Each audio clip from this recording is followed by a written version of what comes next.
Hello les uniques, welcome to Imaginique Channel. Et j'espère que vous allez bien. Moi ça va. Et aujourd'hui, on se retrouve pour aborder un sujet qu'on n'aborde pas toujours lorsqu'on parle d'image. C'est pour ça que j'ai pas fait les épicés, pimentés, qui est vraiment important. On va parler de l'importance d'avoir un bon témoignage professionnel et une image intérieure qui donne envie aux gens de travailler avec nous. Si ça t'intéresse, c'est tout de suite après le générique.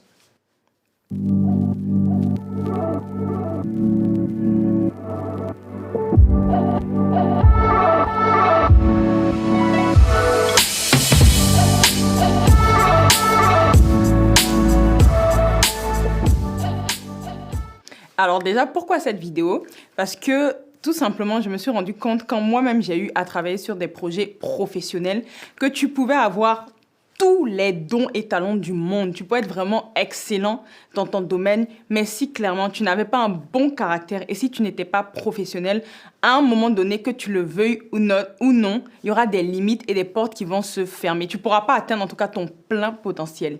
Et comme j'aime dire, je parle souvent des choses que j'ai déjà vécues parce que je trouve que c'est plus vrai. Et je vais vous partager mon expérience avec mon association encore que je parle souvent, Aïka. Parce que je peux vous dire que c'était vraiment mon terrain d'entraînement. Je comprends aujourd'hui. Et en gros, ceux qui me suivent depuis 2017 savent que j'ai créé cette association qui avait justement pour but de promouvoir la beauté et la diversité dans l'industrie de la mode. Donc, imaginez que c'est un peu une suite, mais beaucoup plus professionnelle, beaucoup plus pointilleux. Mais j'ai commencé en 2017, j'ai eu la vision et je me souviens que j'en ai parlé à des amis autour de moi et elles ont trouvé tellement géniale l'idée. Et il faut savoir que en 2017, comparé à aujourd'hui, ces problématiques n'étaient pas autant abordées, en tout cas en France. Aux États-Unis, oui, mais en France, tout le monde pensait la même chose, mais personne ne le disait haut et fort. Donc, on va dire que je faisais partie des premières, avec d'autres, bien sûr, qui osaient ouvrir la voie et en parler ouvertement. Du coup, naturellement, quand j'en ai parlé à mes copines, elles m'ont dit, mais c'est trop bien, on n'est peut-être pas dans l'industrie de la mode, ni du mannequinat, mais Cindy, ça nous parle vraiment et on va t'aider. Donc déjà, l'idée, retenez bien là pour dire que l'idée a capturé, elles se sont dit non, c'est vraiment intéressant. L'idée, c'était de faire un shooting et de réunir différentes femmes noires et métisses de différentes carnations, différents styles vestimentaires, tout ce que vous voulez pour en fait promouvoir la diversité. Donc au début, moi, on s'est dit qu'est-ce qu'on va faire? On va mettre une annonce sur Facebook et puis si on arrive à avoir 10 filles, c'est déjà énorme. Et je peux vous assurer que j'ai mis l'annonce sur Facebook, je me suis retrouvée avec plus de 200 candidatures de femmes qui voulaient participer. À la fin, même, finalement, on en a pris une vingtaine ou 27, il me semble. Je me suis retrouvée avec un photographe gratuit que je n'ai pas eu à payer alors que moi, je comptais faire mes photos seule. Parce que justement, c'était un afro et il m'a dit non, l'idée est trop bien. En plus, j'aime ton profil, tu es super jolie, j'ai envie de faire des photos aussi avec toi. Donc, ça sera l'occasion en plus de t'avoir en shooting parce que je faisais partie des modèles aussi. J'ai eu une maquilleuse, j'ai eu une coiffeuse. En fait, tout est venu comme ça sur un plateau doré alors que je m'y attendais pas. Et qu'est-ce qui a attiré les gens? C'est que l'idée était vraiment bien. Ils aimaient mes photos, ils aimaient ma photogénie. Donc, ils se sont tous dit qu'en même temps, ça sera l'occasion de bosser avec elle. Mais je peux vous dire que quand il a fallu travailler, je pense que l'image qu'ils avaient de la Cindy, qui a l'air professionnelle, qui est jolie et autre là, elle l'a dégradée comme ça parce que mais je me demande comment ils ont fait pour me supporter. C'est-à-dire que tellement je leur parlais mal sans m'en rendre compte. J'étais pas professionnelle. En fait, dès que quelqu'un n'était pas d'accord avec moi et qu'on brainstormait autour de l'idée, j'arrivais pas à canaliser mes émotions et je m'énervais. Et malheureusement, ça, c'est pas professionnel. Ou clairement, j'arrivais pas aussi à respecter les process et pourtant, c'est moi qui donnais des ordres. Oui, je précise. Je donnais des ordres à l'équipe et je disais, mais vous êtes même pas professionnel alors que moi-même, je ne l'étais pas. Et à un moment, je me suis rendu compte que certains étaient grave déçus de moi. Ils ont tenu jusqu'au bout, jusqu'à ce que les photos sortent. J'ai perdu la plupart de mon équipe et c'est de ma faute. Je ne peux comment vouloir parce que je sais qu'ils sont partis, non pas parce que le projet ne leur plaisait pas, parce qu'ils aimaient vraiment, mais c'est vraiment mon caractère et le manque de professionnalisme, le manque de rigueur. J'avais pas de rigueur, pas de discipline qui a fait qu'ils ont préféré fuir. Et quand le projet est sorti, dites-vous qu'il y a encore d'autres personnes qui ont voulu nous rejoindre pour nous aider dans la com interne. Même scénario. C'est-à-dire que j'étais culottée parce que c'était gratuit. C'était vraiment du bénévolat pour tout le monde. La plupart, on était étudiants. La plupart sortaient des cours. Et je leur reprochais des choses que moi-même, je ne faisais pas. Alors, bien évidemment, il y a plein de fois où j'avais raison. Mais je pense qu'en tant que leader, on a un rôle à jouer. C'est-à-dire que tu peux pas parler aux gens comme si ce sont tes esclaves en vrai. Et toi-même, sois le message que tu véhicules. Et à un moment, quand j'ai vu que j'ai commencé à perdre mes troupes, comme je dis, qu'ils ont commencé à partir et que ma seule amie qui est restée, j'en ai une jusqu'à aujourd'hui qui, elle, m'a soutenue. Mais pareil, elle m'a fait comprendre que je travaille pas pour toi, en fait. Et là, je me suis... À un moment, c'est là le deuxième point. Il faut savoir, en fait, vous regarder dans la glace, en fait, pour dire, mais qu'est-ce qui va pas? Parce que tu peux avoir ton don, ton talent. Et aujourd'hui, exerçant dans l'industrie du mannequinat, je le vois, on parle en fait, tout le monde se connaît, c'est un petit monde. Donc quand je parle avec des maquilleuses, des coiffeuses, à chaque fois, il y a des noms très connus qui reviennent et elles me disent « Ah mais telle personne, excuse-moi, hein, c'est juste la bouche, c'est que le talent, mais tu travailles avec elle, tu n'as plus du tout envie de travailler avec elle parce qu'elle a beau être talentueuse, il a beau être talentueux, mais ça s'arrête là. Il n'y a rien au niveau du caractère, il ne respecte pas les gens. » Et naturellement, quand les gens parlent comme ça, faut te dire que toi aussi, ton tour va arriver et qu'ils vont parler comme ça de toi. Et là, je me suis rendue, en fait, ça a été comme un électrochoc pour moi quand j'ai perdu tout le monde. Ça a été vraiment là le face à la glace, où je me suis dit, mais Cindy, qu'est-ce qui se passe? Parce qu'en vrai, j'étais pas heureuse même de réagir comme ça. C'est juste que je pense que j'étais tellement blessée et très souvent, le problème, c'est les blessures intérieures. Quand on parle du monde professionnel, les gens, ils se disent, mais ça n'a rien à voir avec le vécu, pourquoi on évoque les blessures, mais la vérité, c'est que c'est important parce que si tu es blessé intérieurement, comment tu veux travailler en équipe? Tu vas tout considérer, tu vas tout prendre mal, et c'est exactement ce qui s'est passé parce que quand j'ai fait mon travail d'introspection, je me suis rendu compte que Madame souffrait de rejet, donc c'est-à-dire que je recherchais la reconnaissance et je voulais la gloire pour moi toute seule.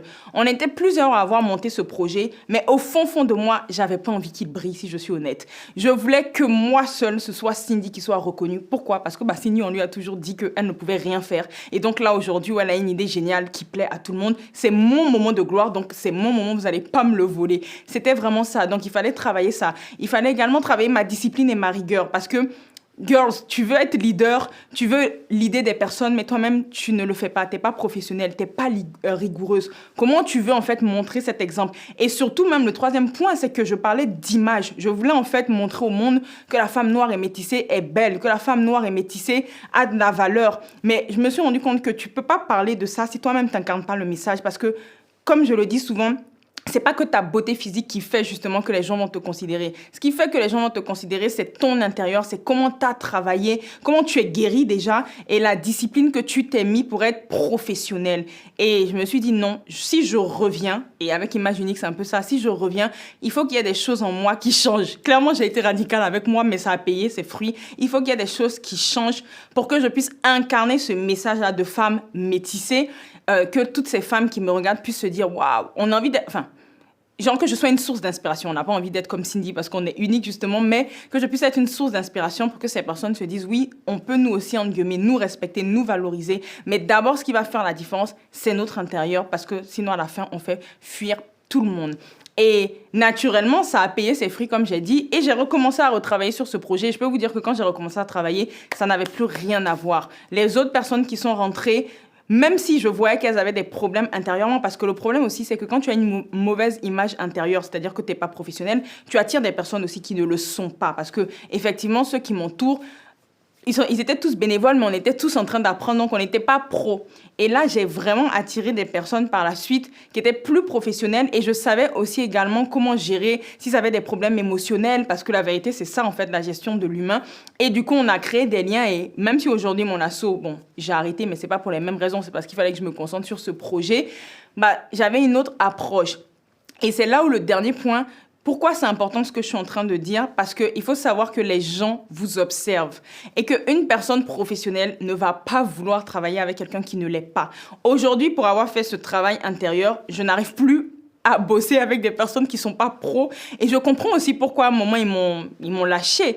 Après, peut-être la différence que je vais avoir, c'est que comme je suis passée par là, j'ai peut-être plus de compassion. Et je sais que souvent... ça vient de blessures ou bien tout simplement on n'est pas rigoureux avec soi. Donc je peux en parler à la personne, mais ça va s'arrêter là parce que j'ai un objectif.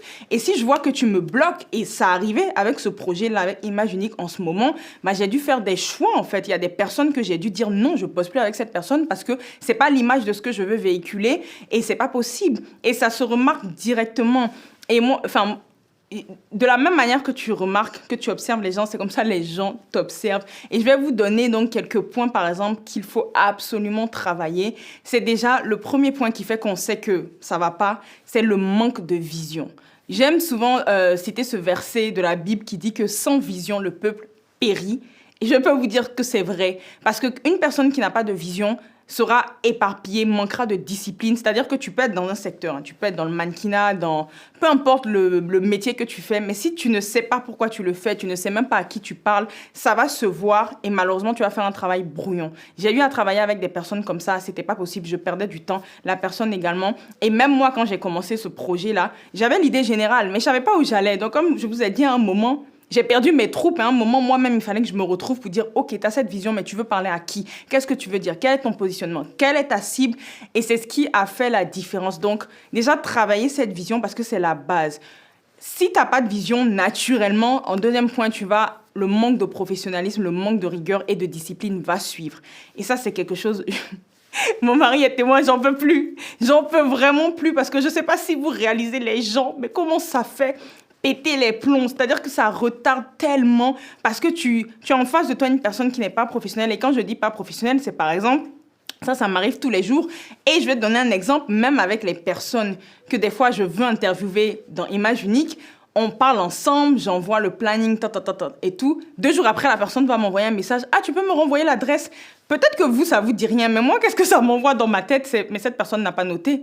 Donc, ça me montre déjà qu'elle n'a pas été professionnelle parce qu'elle n'a pas pris le temps de noter dans un agenda. Ça va jusqu'à là. Et moi, je sais que ça m'était arrivé il y a quelques années. Donc, c'était justement la période là où je me cherchais en 2017. J'avais booké, écoutez bien, 2 jobs le même jour. Donc, j'avais déjà été prise pour un job de mannequinat. Et il y a une autre cliente qui m'avait contactée, qui aimait énormément mon profil sur Facebook. Et j'ai accepté, sachant qu'en fait, j'avais oublié que j'avais booké un job. Donc, le jour du job arrive. Celui qui m'avait en plus pistonné me dit, mais Cindy, la cliente t'attend. Vous savez où j'étais? À Londres. Donc, me voilà en train de devoir dire, j'ai complètement oublié. Mais là, j'ai fait profil bas. C'est-à-dire, j'ai même pas essayé de faire la go orgueilleuse. J'ai fait profil bas. Et je me suis humiliée. Et c'était comme s'il fallait faire ça pour au moins redorer ton image. Et je trouve même que c'est important parce que moi, des fois, aujourd'hui, ça m'est arrivé dans le sens inverse. Mais les personnes sont orgueilleuses. Là, j'ai fait profil bas. J'ai demandé pardon à la dame et... où j'ai eu l'électrochoc, je lui ai dit, je suis désolée, ça m'était sorti de la tête, j'avais oublié que j'avais un autre job. Elle m'a répondu, ce genre de choses aurait pu être évité si vous aviez un agenda. Et c'est là où j'ai compris que non, mais il suffit juste d'avoir un agenda et de noter parce que je lui ai envoyé une indication et elle m'a dit, bien que je vous trouve magnifique, je ne vous reprendrai pas. Et puis, je ne peux pas lui en vouloir, c'est totalement normal en fait. Et c'est pour ça qu'aujourd'hui, je me permets de le dire et que je dis que je connais les gens qui ne sont pas professionnels et je sais comment c'est horrible et j'en parle. Et il y a aussi un autre point, que là, il fallait absolument que je le dise, le retard. L'heure africaine tue l'Afrique.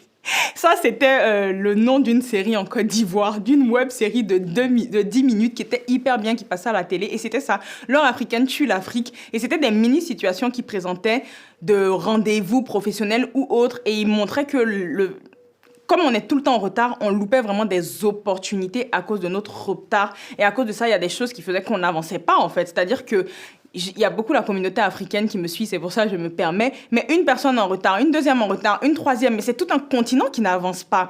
Et ils expliquaient que c'est très, très important de faire attention à ces aspects-là. Et ça, ça même avant, j'ai toujours été ponctuelle, donc c'est quelque chose que j'ai jamais été tolérante avec, donc j'apprends quand même à l'être. Ça arrive d'être en retard. Préviens. Si tu peux pas parce que X ou Y raison, ok, ça peut arriver. Ton fils est malade, d'accord. Mais malheureusement, souvent, c'est hyper récurrent chez certaines personnes qui sont tout le temps en retard. Et pourtant, c'est des personnes qui ont vraiment du talent, en fait, qui ont tellement de projets en elles et qui s'appuient que sur leur talent et qui font pas attention à ça. Mais la vérité, comme dit souvent mon mari en conclusion, il me dit tout le temps, tu sais, le monde va pas être gentil avec toi. C'est-à-dire que les gens talentueux, il y en a énormément. Donc, si tu travailles pas, en fait, ton caractère et si tu travailles pas ton côté professionnel, on va te nexer comme ça et on va prendre quelqu'un d'autre. Et aujourd'hui, je me surprends moi-même à faire ça avec les gens. C'est-à-dire que dès que je vois que, ok, t'es talentueuse, j'aime énormément ta manière de bosser, mais que je vois que t'es en retard, c'est pas pro et tout, je te next. Genre, moi, je pensais pas le dire, mais je te next. Et c'est pour ça que c'était important pour moi pour dire soigne ton intérieur et forcément, encore une fois, l'extérieur va révéler encore plus ton talent. Plus tu seras discipliné envers toi-même, plus ton talent et ton don passera à un autre niveau parce que je vous promets que même mes qualités d'image ont explosé quand j'ai commencé à faire attention à mon image intérieure et que je continue à le faire. Donc voilà. C'est tout pour aujourd'hui. C'était une vidéo sérieuse, mais on parle aussi des sujets sérieux. Ici, c'est de l'intérieur vers l'extérieur, donc c'est important pour moi. Et je te dis à la prochaine. N'oublie surtout pas que tu es précieuse et unique. Bye!